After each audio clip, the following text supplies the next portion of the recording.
तमेवजिनं वीरम् अनन्तवर्णादिदंसनसावम् मोक्षामि नियमसारम् केवली सुत केवली भणिदम् नमकर अनंत उत्कृष्ट दर्शन ज्ञानमय जिन वीर को नियम सार सो केवली सुत केवली पर कथित को। श्री नियम सार जी नामक यह परम आध्यात्मिक ग्रंथ स्वाध्याय हेतु में विराजमान है। आज से 2000 वर्ष पहले इस महान पवित्र ग्रंथ की रचना आचार्य श्री कुंद देव द्वारा इसी पवित्र भूमि पर की गई और इसके टीकाकार पदम प्रमलधारी देव मुनराज हैं। ग्रंथ का नाम नियम सार है। नियम से करने योग्य कार्य अपनी आत्मा में सम्यक दर्शन, सम्यक ज्ञान, सम्यक चारित्र रूपी निर्मल पर्याय, पवित्र पर्याय, मोक्ष मार्ग रूपी पर्याय को प्रकट करना, क्योंकि वह पर्याय आपके द्वारा डायल किया गया नंबर नेटवर्क कवरेज क्षेत्र से बाहर है। कृपया कुछ समय पश्चात प्रयास करें। सुख का कारण भी है।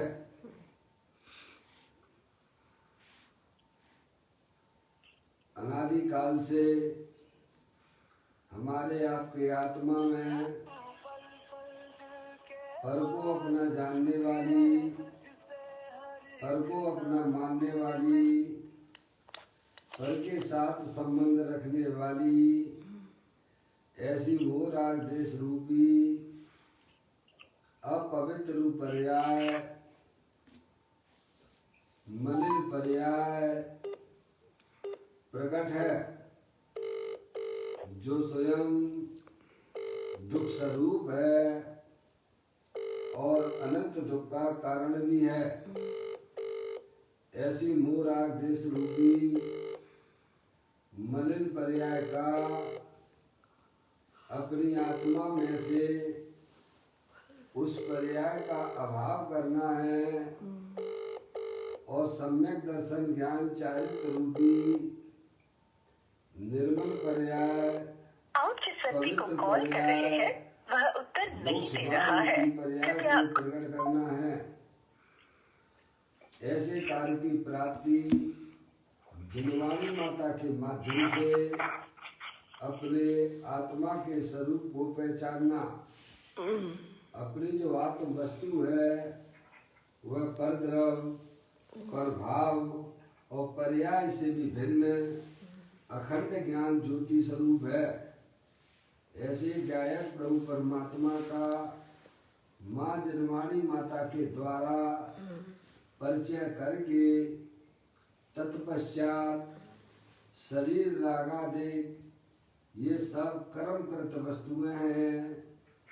इनका हमारे आत्मा के साथ में किसी भी प्रकार का कोई संबंध नहीं है।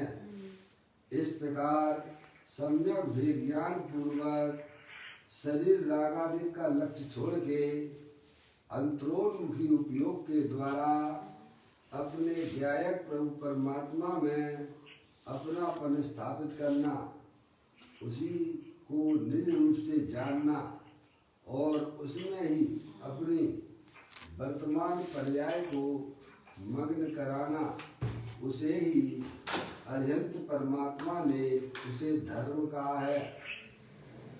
उसकी चर्चा आचार्य भगवंतों ने, मुनिराजों ने एक एक गाथा और उसकी टीका और कलश के माध्यम से हमें अपने आत्मा के स्वरूप को समझाया है।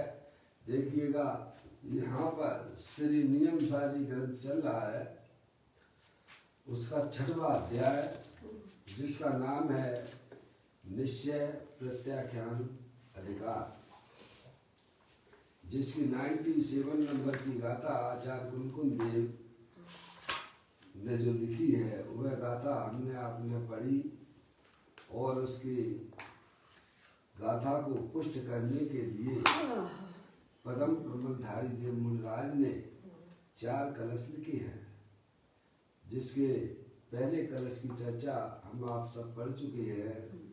दूसरा कलश यहाँ स्वाध्याय हेतु चल रहा है, उसका अपन पाठ कर लेते हैं, फिर आगे उसकी चर्चा को पढ़ेंगे समझेंगे। कलश नंबर 130। अन्न द्रव्य के आग्रह से जो पैदा होता, उस तन को तज पूर्ण सहज ज्ञानात्मक सुख की प्राप्ति हेतु नित्य लगा हुआ है निजवातम में। अमृत भोजी देव लगे क्यों अन्न आसन में। देखिएगा यहाँ पर पद्म प्रबलधारी देव बड़ी न्याय की बात करते हुए इस कलश में कहते हैं कि पर द्रव्यों का आग्रह छोड़ देना चाहिए। शरीर आदि पर द्रव्यों को मैं परमन करा सकता हूँ अथवा मैं रागादिक परिणामों का करने धरने वाला हूँ, ऐसे पर द्रव्यों का आग्रह छोड़ देना चाहिए। अनादि काल से हम पर द्रव्यों के आग्रह ही किया करते हैं। निरंतर हमारी पर्याय में पर द्रव्य भी बसा करता है। शरीर की क्रिया करने वाला मैं हूँ, रागादिक परिणामों का करने वाला मैं हूँ, ऐसा आग्रह छोड़ देना चाहिए, क्योंकि ऐसे आग्रह से आत्मा की पर्याय में मोह राग देश की उत्पत्ति होती है। समझ में आया? इसीलिए ज्ञानी जीव उन परद्रव्यों का आग्रह जो अपना चैतन्य स्वरूपी भगवान आत्मा से भिन्न जितने भी चेतन अचेतन पदार्थ हैं अथवा रागादिक परिणतियां हैं उनका आग्रह छोड़ देते हैं। मैं तो जानने देखने वाला भगवान आत्मा हूँ। तो कहते हैं अन्न द्रव्य के आग्रह से जो पैदा होता है उस तन को तज है। तज का मतलब त्याग करो। समझ गए नहीं आप कि मैं शरीर आदि की क्रिया कर सकता हूँ, मैं रागादिक परिणामों का करने वाला हूँ, शरीर है सो मैं हूँ, रागी मैं हूँ, ऐसा तेरा आग्रह वह संसार का कारण है। इसीलिए ज्ञानी जीव उस आग्रह को छोड़ देते हैं। मैं तो जानने देखने वाला पदार्थ हूँ और जानने देखने का ही कार्य करता हूँ, ऐसा वह अपने स्वरूप को जानकर अपने ज्ञाय प्रभु परमात्मा में अपने पर्याय को मग्न कराते हैं। कहते हैं अन्न द्रव्य के आग्रह से जो पैदा होता है उस तन को तज, तज का मतलब होता है त्याग कर। अनादिकाल से आत्मा की पर्याय में पर के आश्रय से जो रागादिक परिणतियां होती हैं, जो दुखरूप परिणतियां होती हैं, उनको ज्ञानी सम्यक भेद ज्ञान के द्वारा उनको तज देती है, त्याग कर देती है। क्यों? क्योंकि पूर्ण सहज ज्ञानात्मक सुख की प्राप्ति हेतु। किसके कारण से? अपना जो आत्मा का स्वभाव पूर्णानंद स्वरूप है और पर्याय में भी पूर्णानंद की प्राप्ति हो, इसलिए ज्ञानी पर द्रव्य का आग्रह और उसके निमित्त से होने वाले रागादिक परिणामों को छोड़ देता है। अपने चेतन से भगवान आत्मा जो कि तीनों का सुख शांति का भंडार है, ऐसे ज्ञाय प्रभु परमात्मा का वह सेवन करता। देखिए यहाँ नित्य शब्द दिया गया है यहाँ पर तीसरी लाइन में, अन्न द्रव्य के आग्रह से जो पैदा होता उस तन को तज पूर्ण सहज ज्ञानात्मक सुख की प्राप्ति हेतु हेतु लिखा है काय के लिए पूर्ण सहज ज्ञानात्मक सुख की प्राप्ति हेतु नित्य लगा हुआ है। यानी ज्ञानी जीव की पर्याय अपने चेतन सर भगवान आत्मा जो कि अनंत सुख का भंडार है उसका सेवन में उनकी पर्याय लगी हुई है। समझ गया? कहते हैं सहज ज्ञानात्मक सुख की प्राप्ति हेतु नित्य लगा हुआ है निज आत्म में। किसमें लगा है? पर द्रव्य का लक्ष्य क्यों छोड़ दिया है? क्योंकि पर द्रव्य के निमित्त से अपनी आत्मा में दुख की पर्याय उत्पन्न होती है। और अपनी आत्मा में क्यों लगे हुए हैं? क्योंकि वह सुख का भंडार है, आनंद का भंडार है। उसमें लगने से क्या पर्याय में भी अनंत सुख की प्राप्ति हो जाती है। समझ गए आप? देखो फिर कहते हैं चौथी लाइन में अमृत भोजी देव लगे क्यों अन्न असन में। जैसे देव गति के देव जिनको जो है अमृत भोजी हजारों वर्षों के बाद भाई साहब उनकी कंठ में से अमृत झल जाता है। समझ गए आप? तो वो जो है फिर जो अन्न भोजन को अन्न जो कृत भोजन है उसको क्यों ग्रहण करें? सहज ही का समय जिसमें मुझे ना कुछ करना नहीं पड़ता है, इच्छा हुई और अमृत झड़ गया, भूख उनकी शांत हो गई। तो क्यों वे अन्न के द्वारा बनाए हुए भोजन को ग्रहण करेंगे? ऐसा कहते हैं। ऐसे ही जिसने अपने चेतन सर भगवान आत्मा का जिसे सुख मिल गया है वह जो है क्यों पंचेंद्रिय के विषयों में आनंद लेने के लिए जाएगा। समझ रहे आप? इस प्रकार से यह कलश में यह भाव परम प्रबलदायी देव ने व्यक्त किया है और इसी का स्पष्टीकरण या कुछ गुरुदेव श्री यहाँ कर रहे हैं, उसको अपन यहाँ पर पढ़ रहे हैं। देखिएगा तीसरा पैराग्राफ है, थोड़ा ऊपर की दूसरे पैराग्राफ की अपन जो है लाइन पढ़ के उसको फिर नीचे पढ़ेंगे। चैतन्य चिंतामणि के अतिरिक्त अन्य हमारा मन नहीं लगता है। मुनराज कहते हैं कि बस मेरा मन तो बस जो है अपना चेतन सर भगवान आत्मा जो कि अनंत सुख का भंडार है, इसीलिए मेरी परिणति जो है चैतन्य मूर्ति भगवान आत्मा जो कि ज्ञान आदि अनंत शक्तियों के भंडार वाला है उसमें मैं उनकी परिणति लगी हुई है। ये वॉल्यूम को बंद कर दीजिए जिसका दिमाग खोल दिया है। देखिए कहते हैं चैतन्य चिंतामणि के अतिरिक्त अन्यत्र हमारा मन लगता नहीं है, क्योंकि जैसे अमृत भोजन के स्वाद को जानकर देवों का मन अन्न भोजन में नहीं लगता है, वैसे ही चैतन्य के परम सुख का स्वाद अनुभव होने पर अन्य कहीं भी उसे सुख भासता नहीं है। जिसने अपने चैतन्य स्वरूपी भगवान आत्मा को सुख स्वरूप से देखा है ऐसा फिर उसे अब जो है पंच इंद्रिय के विषयों में सुख नजर आता नहीं है और है भी नहीं है। समझ लेंगे आप? जैसे आपको कोई जो है भाई साहब बढ़िया सा महल रहने के लिए दे दिया जाए तो क्या आप अपने उस घर में रहना पसंद करोगे? उससे लाख गुना अच्छा आपको घर मिल जाए है भाई साहब, तो क्या आप अपने वो पुराने घर में रहना पसंद करते हो क्या? नहीं।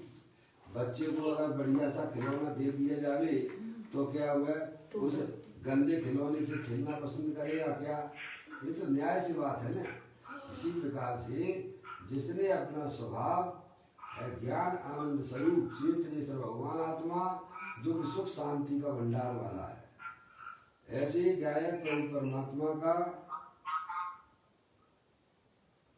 देखिएगा जिन्हें यहाँ पे जिनका भी माइक खुला हुआ हो मैं उनसे बात कर रहा हूँ।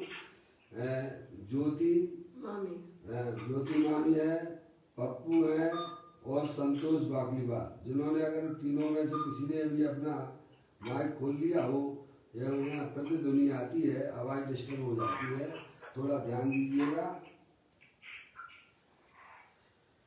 चलिए आप अगर नहीं बंद करोगे तो मुझे यहाँ से अपना माइक बंद करना होगा, है ना? मम्मी के पास तो नहीं कर पा रही हूँ, पूछो मम्मी को हमें लगाओ। चलिए क्या कह रहे हैं यहाँ पर? किसका? यहाँ यह बताया जा रहा है कि चैतन्य के परम सुख का स्वाद अनुभव होने पर अन्य कहीं भी हमें सुख भासता नहीं। मुल्लाज कहते हैं कि मैंने जो अपना चेतनेश्वर भगवान आत्मा जो कि सुख का भंडार है नहीं, उन्हें तो उसमें ही आनंद आ रहा है, इसीलिए अब उनका मन, उनकी पर्याय अब इधर उधर भटकती नहीं है। समझ गए आप? इसीलिए वह कैसम उसी का आनंद लेते रहती है। ये लिखा ना मुल्ला ने, जे चैतन्य के परम सुख का स्वाद अनुभव होने पर अन्य कहीं भी हमें सुख भासता नहीं है। समझ गए आप? और सुख है भी नहीं है। आत्मा का सुख तो आत्मा में भरा हुआ है, आत्मा की शांति आत्मा में भरी हुई है, लेकिन हमने कभी ऐसे आत्मा के स्वरूप को जाना नहीं है। इसीलिए हमें क्या लगता है स्पर्श इंद्री में सुख होगा, रसना इंद्री में नए नए व्यंजन बनाइए उसमें हमें सुख मिलेगा। निरंतर हमारे अंदर वासनाएं चला करती हैं, पंच इंद्री के विषयों में किस लिए चलती हैं? क्योंकि हम ये समझते हैं कि इसमें सुख होगा, स्पर्श इंद्री के विषयों में सुख होगा, रसना इंद्री के विषयों में सुख होगा, समझ रहे आप? कर्ण इंद्री में सुख होगा, बढ़िया बढ़िया संगीत वगैरह सुनने में तुम मन लगाते हो, तो ज्ञानी कहते बिल्कुल भी नहीं है उसमें सुख। समझ में आया?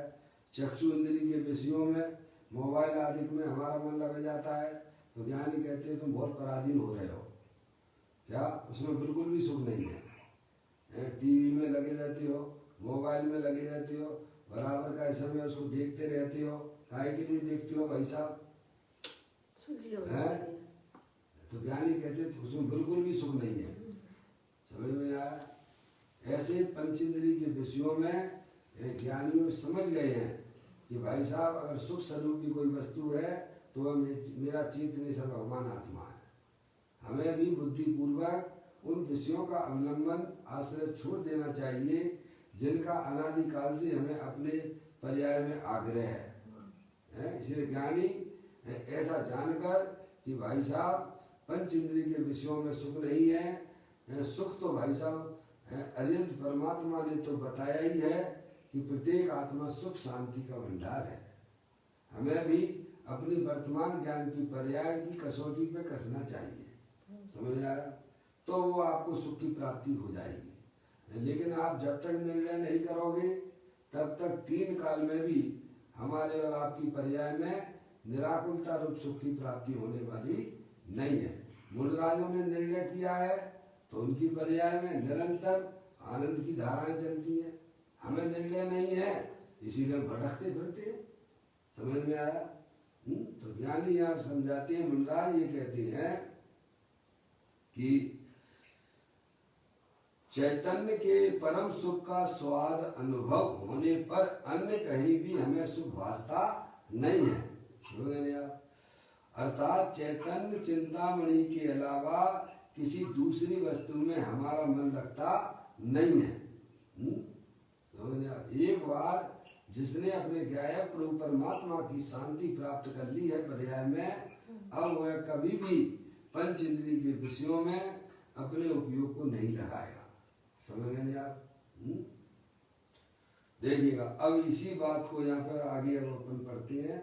देवों को स्वर्ग में अमृत का हार मिलता है। देवों को 771वें नंबर का पेज है, अगर आपके पास पुस्तक हो नियम सार प्रवचन तो आप उसमें देख सकते हैं। 771 नहीं 779 सॉरी 779 देवों को स्वर्ग में अमृत का आहार मिलता है। अज्ञानी हो तो भी दया दान ब्रह्मचर्य आदि के स्वभाव से देव हो जाता है। अज्ञानी जीव भी भाई साहब देव गति में देव बन जाता है। ऐसा नहीं है कि समय दृष्टि से भी जाते हैं। 16 स्वर्ग तक तो जो है देव गति में देव जा सकता है, अनुमत वाले भी जा सकते हैं, और नहीं तो 9वें गिरी में तक भी चला जाता है अज्ञान दशा में। नौवे ग्रह तक ही हद वो पाया जो है द्रवलिंगी मुनि आता है, पर समझ जिसको आत्मा का अनुभव नहीं है और निर्विचार रूप से बाद में जैन दर्शन के अनुसार अपनी क्रियाएं करते हैं, 28 मूल गुण का पालन करते हैं, वे जीव भी 9वें गिरिवक तक की हद प्राप्त कर लेते हैं। तो अज्ञानी हो तो भी दया दान ब्रह्मचर्य आदि के स्वभाव से देव को देव हो जाता है, और वहाँ उनको बहुत वर्षों बाद जब हार की इच्छा होती है तब उनके कंठ में से अमृत झरता है। समझ गए आप? उसे उस अमृत के सामने उनको अति स्वादिष्ट मिष्ठान भी तुच्छ लगता है। क्या बढ़िया बढ़िया उनका भोजन भी अगर बना हो तो उन्हें ऐसा लगता है भाई साहब जैसे कौए की बीट के समान लगता है। क्या चक्रवर्ती की ये तो सम्य दृष्टि की बात नहीं, मिथ्या दृष्टि की बात, भोजन की बात चल रही है। समझ में आया? हजारों वर्षों बाद उनके जो कंठ से जो अमृत अज्ञानी जीव की, हम ज्ञानी जीव की बात कर रहे हैं ना, मिथ्या दृष्टि जीव की हजारों वर्षों के बाद देवगति में उसकी जो आहार की इच्छा होती है तो अंदर से उनके जो है कंठ से जो है अमृत झर जाता है और उनका जो है बस तृप्ति हो जाती है। अब उनके सामने बढ़िया बढ़िया भोजन भी रखे हैं तो क्यों ग्रहण करेंगे? समझ रहे आप? ये यहाँ पर समझाते हैं उनके कंठ में से अमृत झरता है, उस अमृत के सामने, किसके? जो कंठ से अमृत झरा उसके सामने उनको अति स्वादिष्ट मिष्ठान भी तुच्छ लगता है। कितना भी बढ़िया क्यों नहीं हो, लेकिन भाई साहब जो अमृत जो कंठ जो अमृत झरा है भाई साहब उसके आगे कितना भी स्वादिष्ट भोजन क्यों ना हो लेकिन उनके लिए वह तुच्छ लगता है। उन्हें अन्न भोजन की इच्छा ही नहीं होती है। समझ रहे? आपको बढ़िया चीज मिल जाए आप तो आपको इच्छा होगी क्या दूसरी तुच्छ वस्तुओं को ग्रहण करने की? आपको बढ़िया सा घर मिल जाए, पुराने घर में जो रह रहे हो, समझ रहे आप, उसकी फिर इच्छा करोगे आप? बिल्कुल भी नहीं करो। भाई साहब हटाओ यहाँ से घर में से, अब तो देखना भी पसंद नहीं करोगे आप। कोई गंदी चीज अगर आ भी जाए तो भी आप कैसे उसे देखना तक पसंद नहीं करते हो। इसी प्रकार से देवगति के देवों को जो कंठ में से अमृत झर जाता है उससे उनको जो है तृप्ति मिल जाती है। फिर उसके सामने कितना भी स्वादिष्ट भोजन, बढ़िया से बढ़िया भोजन दुनिया कहती हो लेकिन उस भोजन को भी वह देखते तक नहीं है और उनको इच्छा भी होती नहीं है। उस अमृत के सामने उनको अति स्वादिष्ट मिष्ठान भी तुच्छ लगता है, उन्हें अन्न भोजन की इच्छा ही नहीं होती।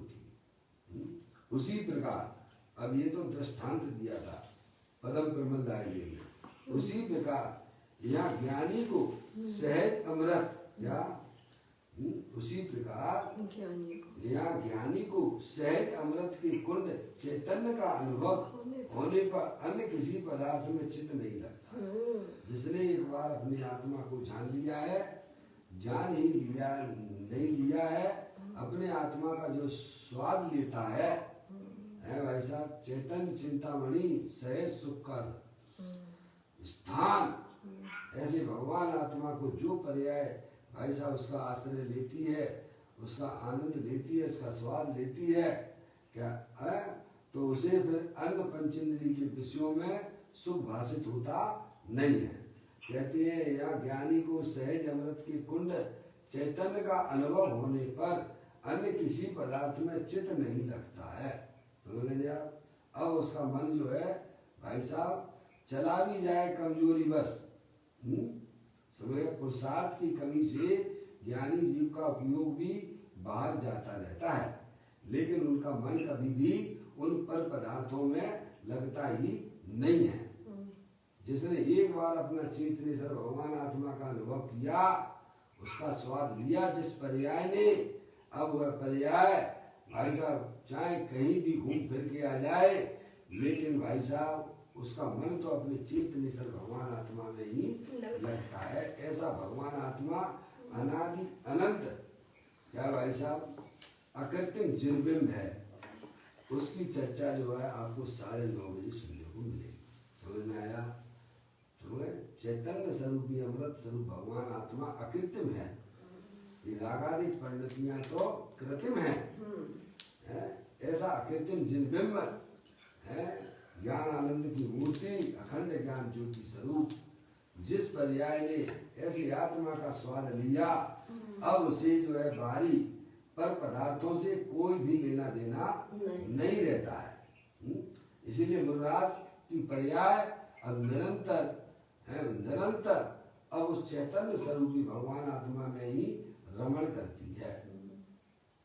ज्ञानी को सहज अमृत के कुंड चैतन्य का अनुभव होने पर, अनुभव होने की बात है, समझ में नहीं?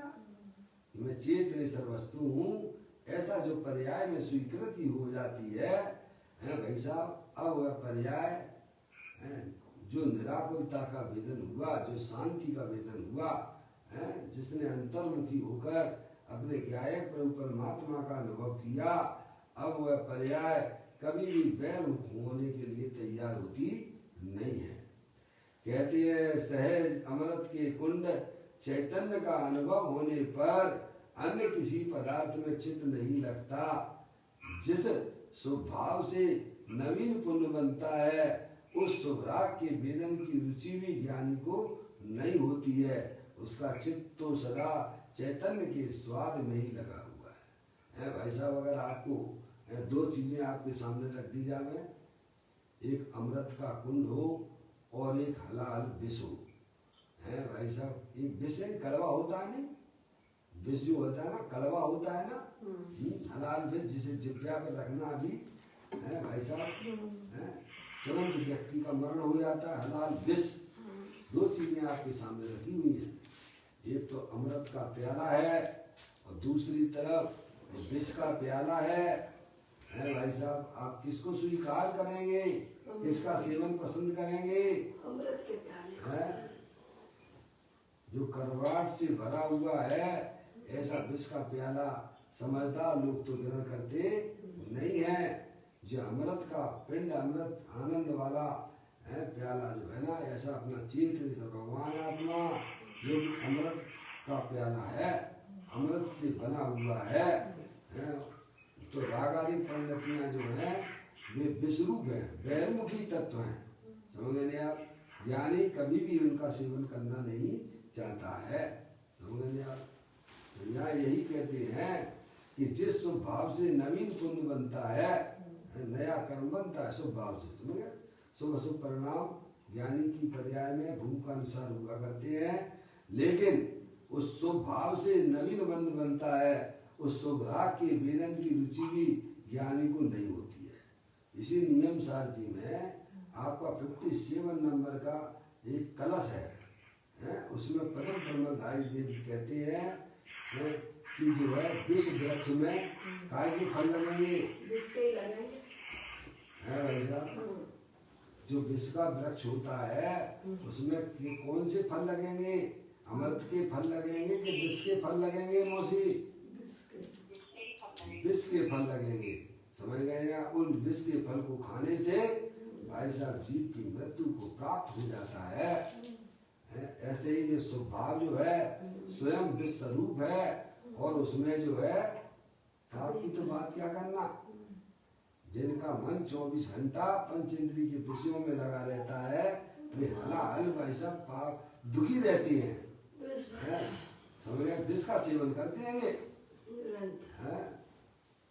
तो कहते हैं कि वह स्वभाव से नवीन पुण्य बनता है, उस स्वभाव के वेदन की रुचि भी ज्ञानी को होती नहीं है, समझ गए नहीं आप?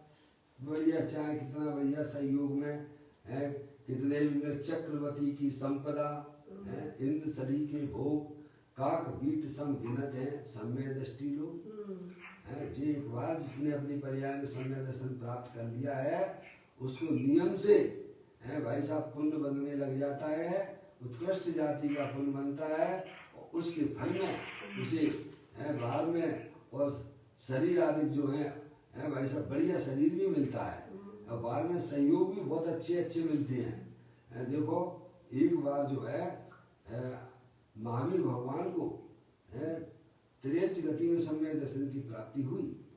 उसके बाद देखिएगा उनकी कहानी कैसी है। उच्च पद ही मिले है वो वह शरीर को छोड़कर भाई साहब जंगल में घूमते रहते थे। समझिए आप, क्या खाने पीने की व्यवस्था भी नहीं रहती थी। त्रियंच गति का जीव सम्यक दर्शन प्राप्त हुआ। उसके बाद की कहानी देखिएगा क्या हुआ है। उसके फल में उसने जो कसाई की मंदता हुई, उसके फल में कहाँ गया? देवगति में गया। देवगति में गया तो संयोग अच्छे ही मिले होंगे उस त्रियंच गति से, नहीं मिले होंगे भाई साहब, बताइए आप। उसके फल में क्या मिला है? पुण्य के फल में उसे देवगति मिली।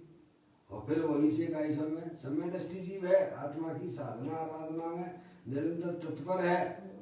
फिर वहां से भी आयु पूरी करता है, देव आयु की पूरी करता है, तो यहाँ राजा के यहाँ पैदा होता है। समझ गए आप? बाहर में बहुत राजा के यहाँ बच्चा पैदा हुआ तो कहना क्या, संयोगों का अनुकूल बढ़िया सहयोग मिलते हैं उसे, लेकिन उनकी तरफ बिल्कुल नहीं देखता। गजब की बात ये है, जो पर की है, जो भाई साहब पर की तरफ देखता रहता है, पर को अपना मानता है, वो अपना वास्तव में पुण्य छीन करता है। समझ गए आप? कहते नहीं, बिन मांगे मोती मिले, मांगे मिले ना भी। समझ गए आप? तो जो ज्ञानी जीवों की पर्याय में जो पुण्य का बंध होता है, उससे उसे बाद में अनुकूल सहयोग भी मिलते हैं, शरीर भी अच्छा मिलता है। समझ गए आप? लेकिन उनकी तरफ वह बिल्कुल भी देखता नहीं है। ये खास बात है। चक्रवर्ती की संपदा इंद्र शरी के भोग, काक बीट सम गिनत है, सम्यक दृष्टि लोग। समझ में आया? तो कहते हैं शुभ भाव से नवीन पुण्य बनता है, उस शुभ राग के वेदन की रुचि भी ज्ञानी को नहीं होती है। समझ गया? चक्रवर्ती है, लेकिन 6 खंड का राज्य भी उसके पास में है, लेकिन उसको उसके प्रति बिल्कुल भी रुचि नहीं है। समझ गए आप? शुभ राग के वेदन की रुचि भी ज्ञानी को नहीं होती है। उसका चित्त तो सदा चैतन्य के स्वाद में ही लगा है। किसमें लगा है? चैतन्य के। अपना आत्मा जो है चिदानंद स्वरूप भगवान आत्मा है, उसके ही सेवन में उसका मन लगता है? इसीलिए तो बहन श्री ने कितना अच्छा बोल लिखा कि अगर तेरा कहीं भी मन नहीं लगता हो तो ये तू अपने आत्मा को जानेगा तो तेरा मन अवश्य ही लगेगा। क्या कहा? मौसी, अगर तुझे कहीं भी बाहर में तेरा मन नहीं लगता है भाई साहब, तो तू एक बार अगर अपने आत्मा को जान लेगा तो तेरा मन जो है कैसा फिर वह आत्मा को छोड़ेगा नहीं, तुझे रुचेगा ही रुचेगा। समझे ना? क्योंकि ऐसा रुचने वाला स्थान है, वस्तु है वो। तो कहते हैं आत्मा का स्वाद आए बिना विषयों को छोड़ना चाहे तो वे छूट नहीं सकते।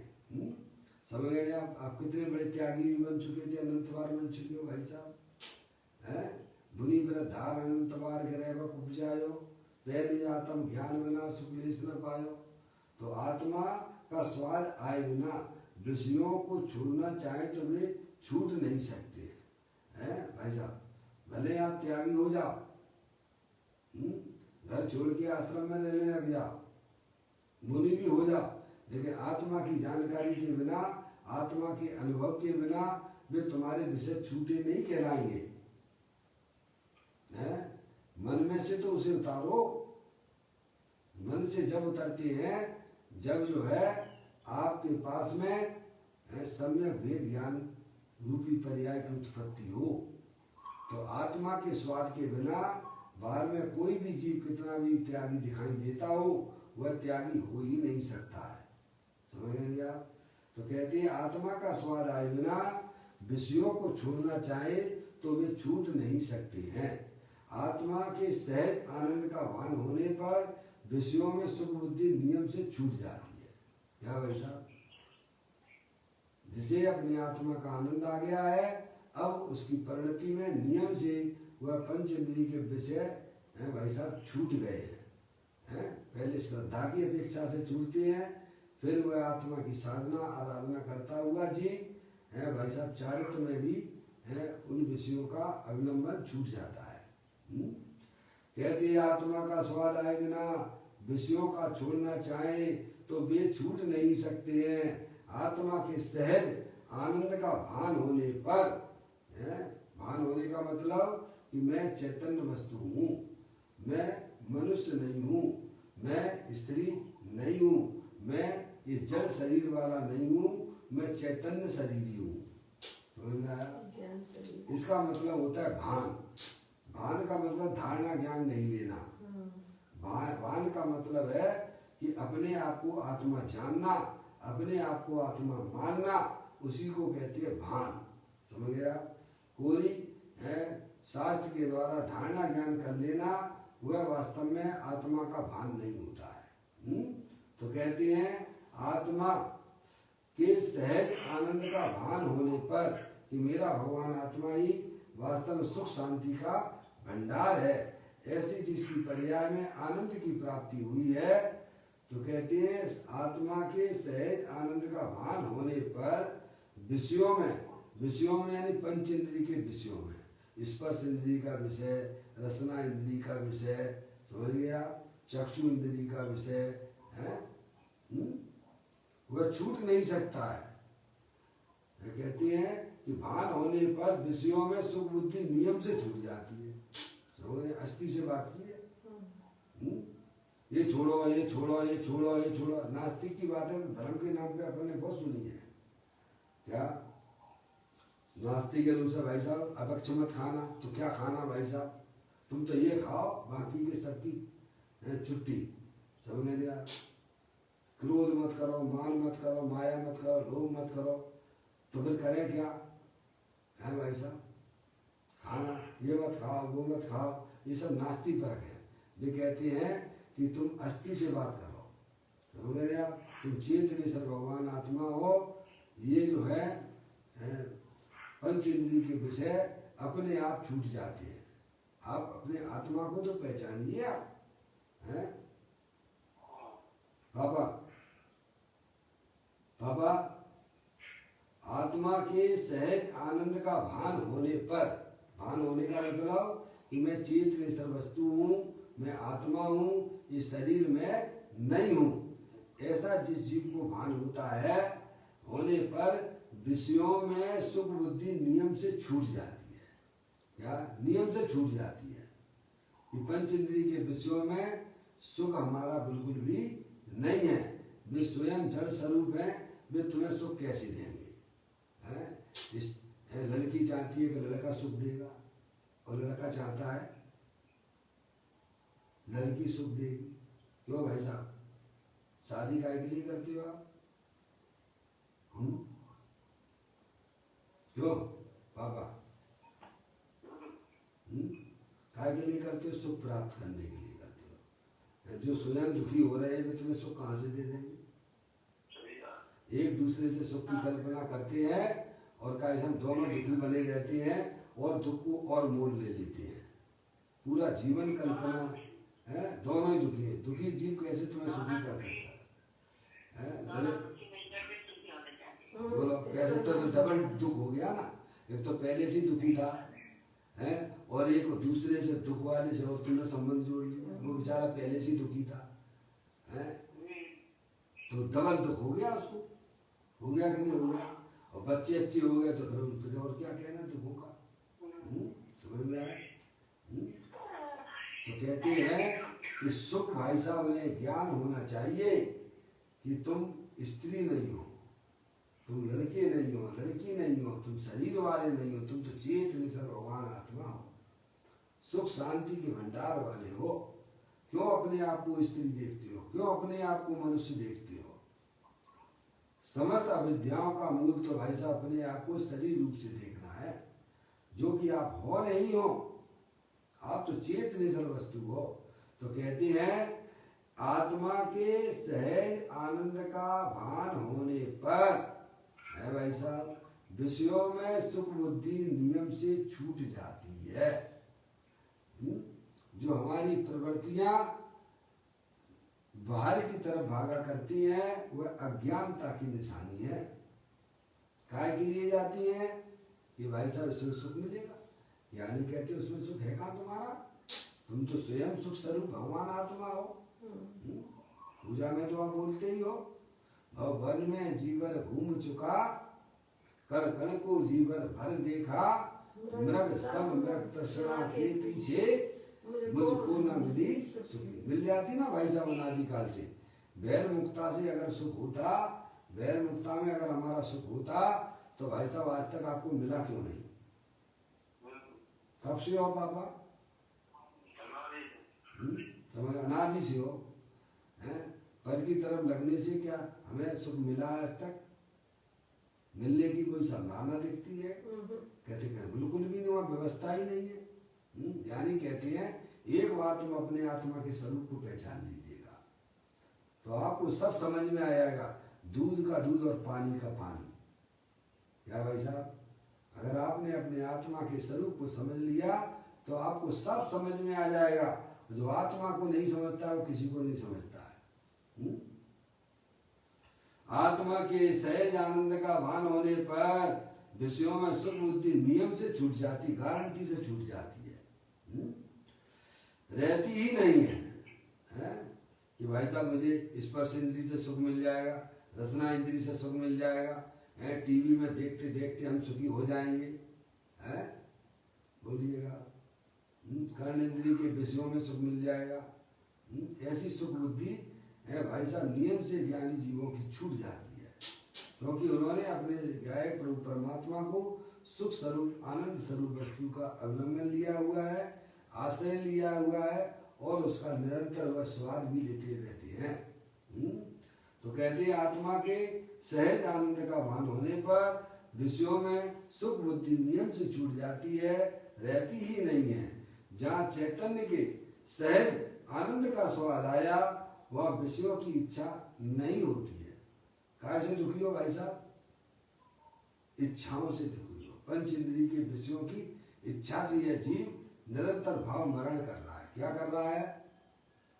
भाव मरण ये भाव कर्म, आगे क्या लिखा भैया?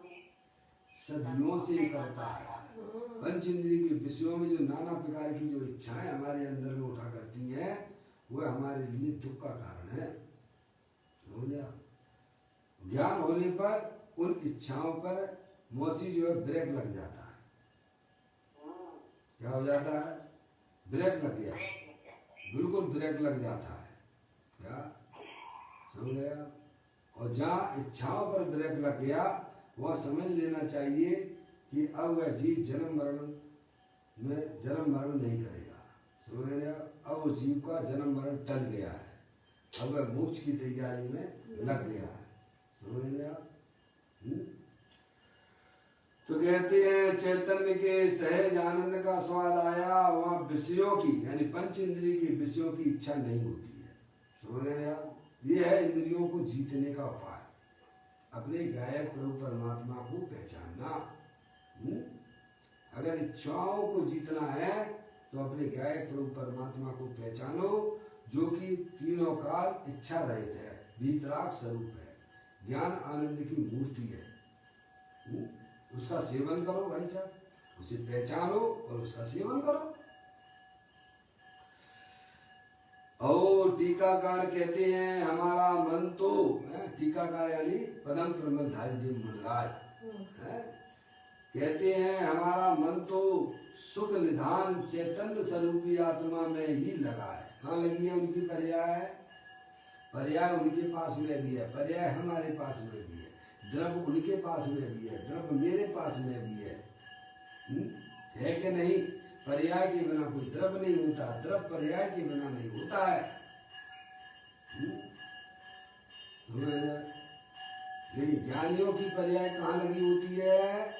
अपने चैतन्य स्वभाव में लगी होती है। अज्ञानी की पर्याय कहाँ लगी हुई है? शरीर आदि पर पदार्थों में लगी हुई है, इसीलिए उस पर्याय में दुख आता है। और ज्ञानी की पर्याय अपने चैतन्य स्वभाव में लगी हुई है, इसीलिए उसमें से निराकुलता की निरंतर उत्पत्ति वृद्धि होती रहती है। समझ लिया? जैसे चंद्रमा जो है, दूज का चंद्रमा निरंतर शनि शनि बढ़ता रहता है, ऐसे ही ज्ञानियों की पर्याय में भी निरंतर भाई साहब शुद्धि की वृद्धि होती है। ऐसा अजब गजब का काम होता है पर्याय में। कहते हैं टीकाकार कहते हैं हमारा मन तो सुख निधान चैतन्य स्वरूपी आत्मा में ही लगा है। किसमें लगा है? अपने चैतन्य स्वरूपी भगवान आत्मा में ही भाई साहब लगा हुआ है। अर्थात अन्य सब अभावों का हमारे प्रत्याख्यान हो गया है। समझ रहे आप? ये है प्रत्याख्यान की विधि। क्या है प्रत्याख्यान? है त्याग। अंधकार को भगाने का क्या उपाय है भाई साहब, आप लोग बता पाएंगे क्या? आपके कमरे का अंधकार भगाना है, क्या उपाय है पप्पू भैया? अरे किसी भी बच्चे से पूछ लो भाई साहब कि उजाला कर दो तो अंधकार भाग गया। अब इसमें ये धर्म समझ में हमें क्यों नहीं आता है? यही तो ज्ञानी कहते हैं तुम अपने आत्मा में जागृति करो कि तुम चेत निश्चल भगवान आत्मा हो, तो पर्याय में होने वाले मूराग दूसरी की अंधकार भाग जाती है, रहते नहीं है।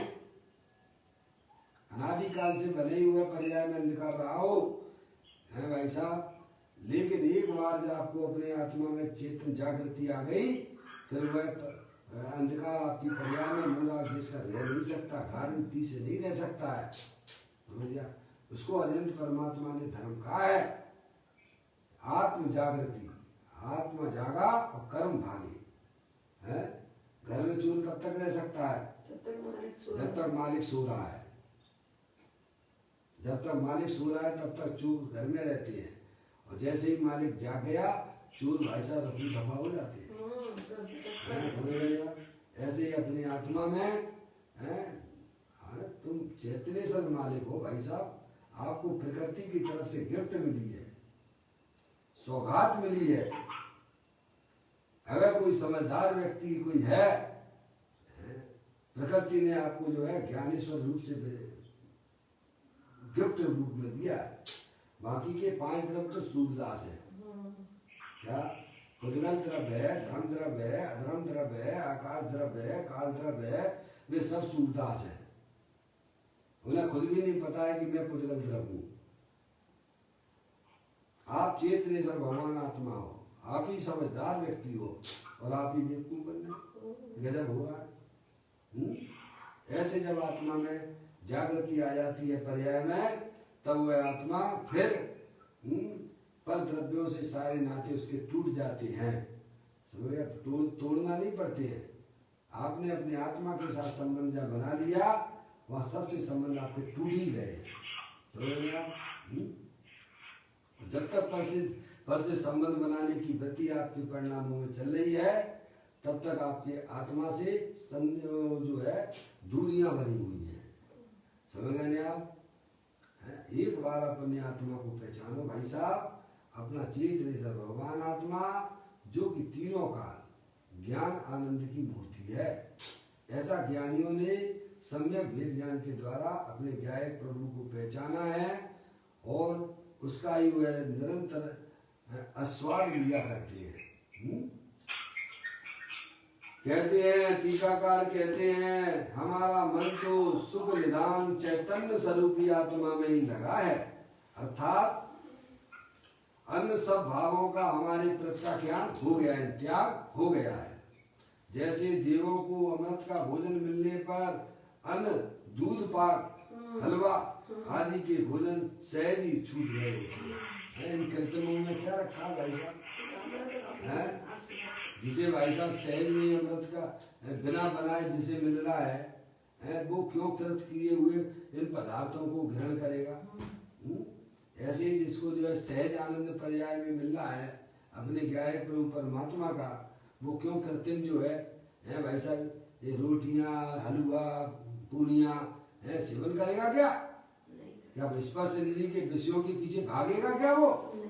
है बिल्कुल नहीं भागेगा। जिस पर्याय ने अपने ज्ञायक प्रभु परमात्मा के साथ संबंध जोड़ लिया है, अब उसे बिल्कुल भी भागने की जरूरत नहीं है, क्योंकि जो वो चाहता था वह सब उसको अपने घर में ही मिल गया है। कहते हैं जैसे देवों को अमृत का भोजन मिलने पर अन्न, दूध पाक हलवा आदि के भोजन सहज ही छूट गए हैं, वैसे ही हमें चैतन्य के, मुनिराज कहते हैं वैसे ही हमें, मुनिराज कहते हैं ना, वैसे ही हमें चैतन्य के सहजानंद के स्वाद के मिलने पर शुभाशुभ भावों का प्रत्याख्यान हो गया है। समझ गए नहीं आप? अब उनको बैल मुक्ता बिल्कुल उनकी पर्याय में भाई साहब एक प्रकार से नहीं रही है, और जो थोड़ी रह गई है संजुलन के साथ संबंधित, उसको भी कैसा में गौण रूप से उसका भी भाई साहब ऐसा है, गौण रूप उसको भी गौण कर देते हैं। समझे? अमृत के भोजी हो गए ना आपके। अब थोड़ी बहुत रागादिक परिणतियां रह गई है, बनी रहे ना, उससे क्या तकलीफ है? वो भी भूमिका के अनुसार भाई साहब रहती है, वे भी चली जाएंगे। पानी के बुलबुले कितनी देर तक टिकते हैं भाई साहब? पानी का बुलबुला कितने देर तक टिकेगा बाबा? देखते ही विनष्ट हो जाता है। ऐसे ज्ञानी की पर्याय में जो भी रागादिक परिणतियां रह गई हैं, वे रागादिक परिणतियां पानी के बुलबुले के समान है। तो ज्ञानियों ने अपने गायक प्रभु परमात्मा को जो ग्रहण किया पर्याय में, अब उसकी पर्याय में शुभाशुभ भावों का उसका एक प्रकार से त्याग हो गया है। हमारा अंतर तो निरंतर चैतन्य स्वरूप में ही लगा है। क्या कहते हैं मुनिराज? हमारा अंतर, अंतर यानी परिणति, अंतर मतलब परिणति है। हमारी अंतर में निरंतर चैतन्य स्वरूप में ही लगा है। कहाँ लगा है? अंतर मन कहाँ लगा हुआ है? हमारा मन कहाँ लगा हुआ है? भाई साहब देखिएगा, विचार कीजिएगा, ज्ञानियों का मन कहाँ लगता है, ज्ञानियों का मन कहाँ लग रहा है? बाहर जिसको लग रहा है वो समझ लीजिए वर्तमान में भी दुखी हो रहा है, और आगे भी जन्म मरण की सिलसिला, जन्म मरण उसका होता रहेगा, तो उसकी चैन निरंतर जारी है। जिसका मन है भाई साहब, हमारा मन नहीं लगता है, क्या करें? चलो इनके पास चले है भाई साहब। क्यों? कब तक जाओगे उसके पास में? ये बताओ, किन किन पदार्थों के पास में आप अपना मन लगाने के लिए जाते हो? समझ रहे आप?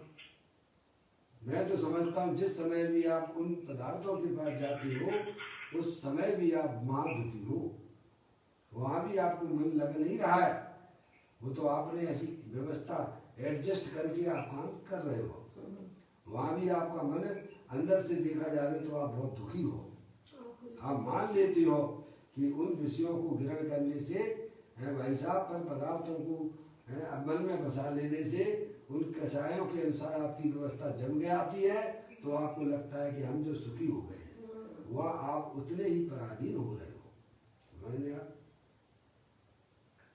कहते हमारा अंतर तो निरंतर चैतन्य स्वरूप में ही लगा हुआ। मुनिराज कहते हैं हमारा मन, हमारी परिणति निरंतर अपने गायक प्रभु परमात्मा में ही मस्त हो रही है। समझ में आया? आनंदित हो रही है। अब देखिएगा आगे अंतिम पैराग्राफ है इस कलश का, कुछ गुरुदेव श्री के द्वारा स्पष्टीकरण किया जा रहा है इस कलश का। देखिए, देखो यह संतों की दशा, दशा यानी पर्याय, दशा का मतलब दशा कहते हैं पर्याय में। देखो संतों की दशा, ये तो स्वरूप में मस्त है। क्या है? स्वरूप में मस्त। आप भजन भी गाते हो, नहीं गाते हो? मस्तों की दुनिया में तू मस्त हो जा, आत्म के रंग में ऐसा तू रंग जा, आत्म को आत्म में घोल के तेरा प्रभु तुझी में डोले, आत्म को आत्म में घोल। यही तो आपके गाथा कलश में आया है, आत्म को आत्म में घोल। यानी पर्याय को अपने त्रिकालिक ध्रुव भगवान आत्मा को भाई साहब मस्त हो जाती है, ऐसी मस्त हो जाती है जैसे अज्ञानी पंचेंद्रिय के विषयों में मस्त हो जाती है, उन्हें ये मालूम ही नहीं पड़ता है। एक बार की बात है, जब मैं जो है स्लीपर में सफर कर रहा था ट्रेन में, एक लड़की और लड़की भी नीचे वाली सीट पर ऐसे मस्त हो जाती है कि उन्हें पता ही नहीं पड़ता है कि ऊपर भी हमारे कोई लेटा हुआ है। समझ में आया भाई साहब? जब विषयों में अंधे हो जाते हैं, उन्हें ध्यान ही नहीं रहता है कि कोई हमारे आजू बाजू में है? ये तो विभाव परिणति है। जिसको चैतन्य स्वभाव मिल गया हो, बताओ भाई साहब, उसे क्या ये बाहरी वस्तुओं का मन में चलते होंगे क्या? है भाई साहब, अज्ञानी जीव जैसे विषयांत हो जाता है भाई साहब, ऐसे विषयों में अंधा हो जाता है, उसे यह ख्याल ही नहीं होता है कि भाई साहब कोई और दूसरा भी है? विषयों में पर वहाँ आनंद नहीं मिलता है, वहाँ पर वह जीव निरंतर दुखी रहता है। यहाँ तो ओरिजिनल बात चल रही है। जिस पर्याय ने अपने चेतन स्वरूप भगवान आत्मा को पहचान लिया है, वह पर्याय क्यों मस्त नहीं होगी? समझ में आया भाई साहब? तो कहते हैं देखो यह संतों की दशा है, ये तो स्वरूप में मस्त है। काय में मस्त है? अपना मस्त स्वरूप अपना है, इतना मस्त वाला है भाई साहब। समझ आया? कहते हैं ये तो स्वरूप में मस्त है। अनेक स्थानों पर मोक्ष को स्त्री की उपमा देकर वर्णन किया गया। क्या समझे? अनेक स्थानों पर इसी नियम सार में भी मोक्ष को स्त्री की संज्ञा दी गई है। पहले वाले गाथा में यही कहा था, इसी गाथा में आया नहीं, संभोग की बात की गई है। मुक्त रूपी स्त्री की संभोग, वो भी देखो यहाँ यही कहते हैं। अनेक स्थानों में मोक्ष को स्त्री की उपमा देकर वर्णन किया है। वहाँ मूल जीव तो मुनिवरों की टीका टिप्पणी करते हैं। क्या करते हैं कि ऐसे शब्द नहीं लिखना चाहिए। मूल जीव तो मुनिवरों की टीका टिप्पणी करते हैं कि इन पूर्ण ब्रह्मचारी मुनियों ने ऐसी उपमा क्यों दी है? ऐसी उपमा टीकाकार मुनिराज उसका समाधान करते हैं। हमारा अंतर तो इस सहज चिदानंद स्वरूप में ही लगा है। समझे आप? टीका में लिखा ना, स्त्रियों के संभोग से अज्ञानियों को सुख भाषित होता है। ऐसी भाषा बाल ब्रह्मचारियों को ये शोभा नहीं देती है। ऐसा अज्ञानी लोग जो है टीका टिप्पणी करते हैं। ये कहते हैं। अब देखो आप, रविशेन मुंडाज आदि है, कितना स्त्रियों के श्रृंगार का वर्णन किया है। तो अज्ञानी जीव कहेंगे जो आप कभी कल्पना नहीं कर सकते हो आप। समझ रहे आप?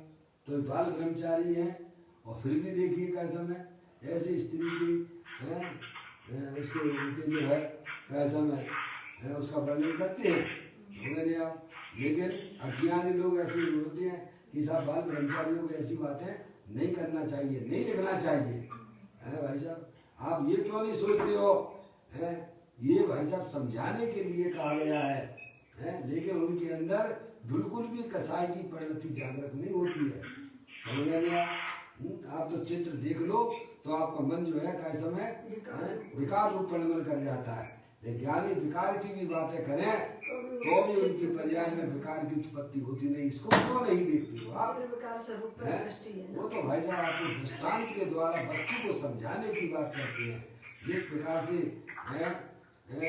स्त्री संभोग में अज्ञानी जीवानंद मानता है, क्या भाई साहब ऐसे ज्ञानी जीवों को अपने ज्ञाय प्रभु परमात्मा में आनंद मिलता है। भाई साहब उससे ये तो दुख है, वो तो मानता है, वहाँ सुख है नहीं है।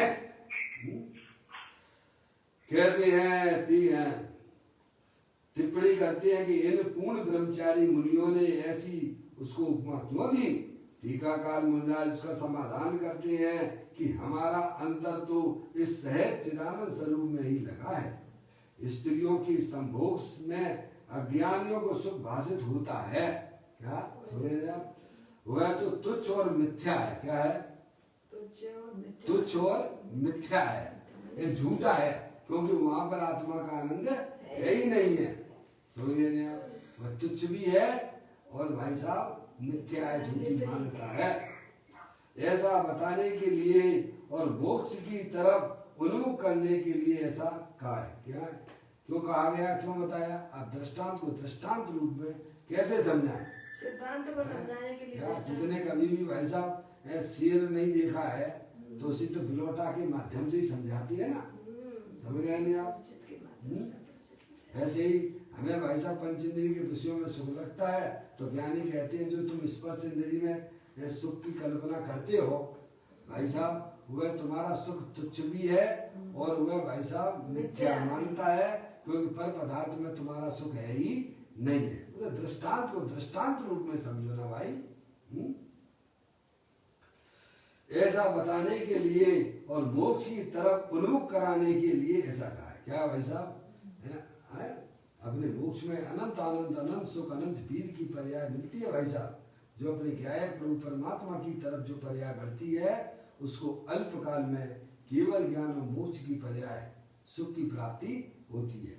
आत्मा सहज मुक्ति रूपी स्त्री के, देखो आत्मा सहज मुक्ति रूपी स्त्री के संभोग से उत्पन्न होने वाले सुख के स्थान भूत है।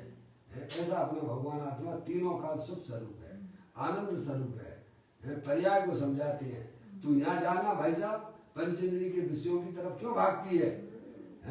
यहाँ मिलेगा तेरे को सब सुख मिलेगा, शांति मिलेगी, जो आपको चाहिए तेरे भगवान आत्मा के पास में भरी हुई है। ऐसे समझाने के लिए दृष्टांत यहाँ दिया है। आत्मा सहज मुक्ति रूपी स्त्री के संभोग से उत्पन्न होने वाले सुख के स्थान भूत है। ऐसे आत्मा में ही हमारी परिणति लगी है। मुन्ना कहते हैं ऐसा भगवान आत्मा जो तीनों काल सुख शांति से निर्मित है, सुशोभित है, मंडित है, ऐसे भगवान आत्मा में हमारी परिणति वहां लगी हुई है। कहाँ लगी हुई है? अपने ज्ञाय प्रभु परमात्मा में लगी है। उसके अतिरिक्त अन्य कहीं भी हमारा चित्त नहीं लगता। देखो तो सही, इसमें मुनि की मात्र बीत रखता है। क्या है? बीत रखता है, आनंद की परिणति झलकती है। आप भगवान के दर्शन करते हो, भगवान के दर्शन करते समय आपको क्या लगता है? बहुत छोटे की बात है। जब मैं कॉलेज में उज्जैन में पढ़ता था, जब कुछ भी ABCD नहीं आता था, ना द्रव्य पता था, ना गुण पता था, ना उसकी पर्याय पती थी। उस समय में महाकालेश्वर के में भी दर्शन करने जाता था मंडे के मंडे, और अपने जैन दर्शन के भी दिगंबर के मंदिरों को भी दर्शन करता था। मौसी उस समय जो है जब मैं कॉलेज में पढ़ता था उज्जैन में, तब मैं जो है महाकालेश्वर के भी दर्शन करने जाता था सोमवार के सोमवार। और जो है अपना मंदिर, मैं जिन्नों के मंदिर के पास में रहता था, वहीं जिन्नों के यहाँ पर क्षीर सागर नहीं, पब्बारा चौक है उस स्थान का नाम। पब्बारा चौक पर रहते थे। वहाँ पर जो है एक जो है दोनों मंदिर पास पड़ते थे। एक क्षीर सागर का मंदिर भी पास पड़ता था, और ये जो है खारे कुएं का मंदिर वहाँ बोलते हैं, है ना, वो मंदिर भी हमें पास पड़ता था। तो सुबह हम का समय सुबह उठ के सबसे पहले उस खारे कुएं के मंदिर के पास दर्शन करने जाते थे, और जो है रात्रि में जो है का समय वो जिन्नों के मंदिर के दर्शन करने आते थे। ऐसे तो संस्कार थे, घर के संस्कार थे, समझ में आए। और सोमवार का समय जो चल रहा है का समय, उसके भी महाकाल के दर्शन करने आते। जब महाकाल के दर्शन करने जाते थे तो परिणामों में भाई साहब जो है संकलेश परिणाम होते थे। ना मैं परिणाम जानता था, पर ऐसा लगता था ऐसे संकलेश परिणाम क्यों होते हैं, इस स्थान पर संकलेश परिणाम क्यों होते हैं, और जब मैं अरिहंत परमात्मा के दर्शन करता हूँ तब परिणामों में शांति क्यों आ जाती है। ये तो शुरू से ही है मसीह। क्या ना तो द्रव्य को जानता था, ना मैं गुण को जानता था, ना पर्याय को जानता था। जैसे अरिहंत परमात्मा की प्रतिमा के सामने रहते थे तो भाई साहब ऑटोमेटिक परिणामों में शांति हो जाती थी। और जैसे ही वहाँ महाकालेश्वर वगैरह जाओ तो परिणाम में संकलेश परिणाम होते थे, पर मैं कुछ समझ ही नहीं पाया ऐसा क्यों होता है। तो इतनी मनोहर प्रतिमा है, ऐसे ही कैसे वहाँ पर खड़े हो ऐसा शांति हो जाती थी। क्योंकि आप जैसा आप देखोगे ना तो आपके परिणामों में भी ऐसा निमित्त नैमित्तिक संबंध है, कर्ता कर्म नहीं है। क्या कहा? ऐसे परिणामों का निमित्त नैमित्तिक संबंध है। भगवान के हम दर्शन करते हैं तो हमारे परिणामों में कैसा होता है, एकदम भाई साहब परिणामों में शांति हो जाती है, शुभ भाव की उत्पत्ति हो जाती है, और संकलेश परिणामों की हानि हो जाती है। समझ रहे आप?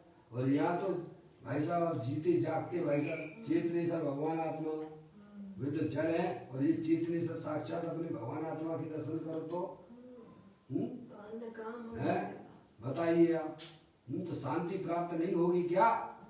जब भगवान की प्रतिमा को देखने से ही मात्र भजन शुभ भाव हो जाते हैं तो अपने भगवान आत्मा जो कि भीतराग स्वरूप है, ज्ञानानंद की मूर्ति है, सुख शांति का भंडार है, जब पर्याय उसका अवलंबन लेती है, आश्रय लेती है, अपने आप को चेतन स्वरूप देखती है, तो क्या उस परिणामों में भाई साहब शांति की प्राप्ति नहीं होगी क्या पापा?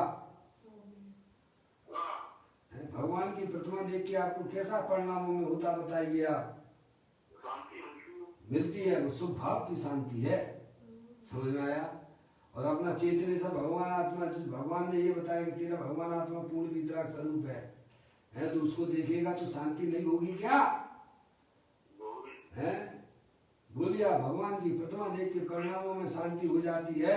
जब स्वयं शांति स्वरूप भगवान आत्मा है, उसकी तरफ देखेगा तो परिणामों में निराकुलता नहीं होगी क्या? सोचने की बात है, लॉजिक से, न्याय से ज्ञानी हमको समझाते हैं। कहते हैं आत्मा में ही हमारी परिणति लगी है, इसके अतिरिक्त अन्य कहीं भी हमारा चित्त नहीं लगता। देखो तो सही, इसमें मुनि की मात्र बीत रखता है। क्या है? उनकी मुद्रा भी कैसी दिखाई देती है भाई साहब? कोई जो है खाया पिया व्यक्ति हो तो उसके चेहरे की मुद्रा कैसी दिखती है? कैसी दिखती है भाई? अपन समझ जाते हैं कि ये भाई साहब बिल्कुल सब तरफ से संपन्न व्यक्ति दिखाई देता है। चेहरे से दिखाई दे जाता है कि राजा है। दिखता है कि नहीं दिखता है? समझ में आया? ऐसे ही जिन्होंने अपने ज्ञायक प्रभु परमात्मा को स्वीकार किया है, जिसमें इनकी परिणति लगी हुई है, उनकी बाल की मुद्रा भी शांत रूप से दिखाई देती है।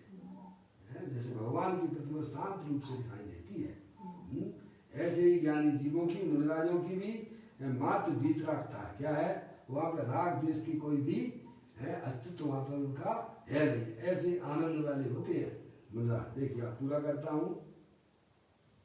देखो तो सही, इसमें मुनि की मात्र बीत रखता है, राग द्वेष का वहाँ पर कोई भी देखने को मिलता नहीं है। चैतन्य में एकाग्रता होकर उसके सुख के अनुभव में लीन होने पर शुभ अशुभ दोनों छूट जाए। क्या? चैतन्य में एकाग्रता होकर जो पर्याय अपने चेतने सर भगवान आत्मा जो कि तीनों काल वितराग स्वरूप है, उसमें जब ये रमण करती है, सुख के आनंद में उछाले लेने लग जाती है, समता उनका आनंद बढ़ता चला जाता है। होने पर शुभाशुभ भाव दोनों छूट जाते हैं। यही शुभाशुभ भावों से निवृत्ति का एकमात्र उपाय है कि अपना ज्ञायक प्रभु परमात्मा जो कि तीनों काल शुभाशुभ भावों से रहित है, पूर्ण वितराग स्वरूप है, रागादिक परिणतियों से बचने का एकमात्र उपाय अपने ज्ञायक प्रभु परमात्मा को आप पहचानिए, जो कि तीनों काल अकसाय स्वरूप है, वितराग स्वरूप है, आनंद स्वरूप है। मुनिराज तो यही उपाय करते हैं जो हमें भी करना चाहिए। उन जैसा द्रव्य हमारे पास में भी है भाई साहब। ऐसा नहीं है कि मुनिराज का द्रव्य कोई अलग हो, भगवान का द्रव्य कोई अलग हो और हमारा द्रव्य कोई अलग हो, ऐसा बिल्कुल भी नहीं है। समझ गया? पर्याय उनके पास में भी है, पर्याय हमारे पास में भी है, पर हमारी पर्याय में अज्ञानता चल रही है। उसके लिए ज्ञानी ज्ञान करा रहे हैं कि तेरा भगवान आत्मा तीनों काल वितराग स्वरूप है। तू अपने आप को शरीर से ना देख, तू अपने आप को रागादिक परिणतियों से ना देख, तू तो चेत निसर भगवान आत्मा है। ऐसा तू जब स्वीकार करेगा तो तेरी पर्याय में तत्काल संकलेश परिणामों की तो हानि हो जाएगी, और जो भी थोड़े बहुत शुभाशुभ परिणाम रह गए हैं वो आत्मा की साधना और आराधना के द्वारा वह भी कैसे शुभाशुभ परिणामों की चीजें भी छुट्टी प्राप्त हो जाती है। इस प्रकार से इस कलश को अपन ने पूरा किया गुरुदेव श्री के माध्यम से। अब यहाँ पर एक नया कलश 131वें नंबर का है, वह कल अपन उसका स्वाध्याय प्रारंभ करेंगे। निज निधि निज में बताई, अनंत अनंत उपकार है, उसके लिए जिन वाणी माँ को वंदना सतवा वंदना सतवार नो 9 बार नमोकार मंत्र।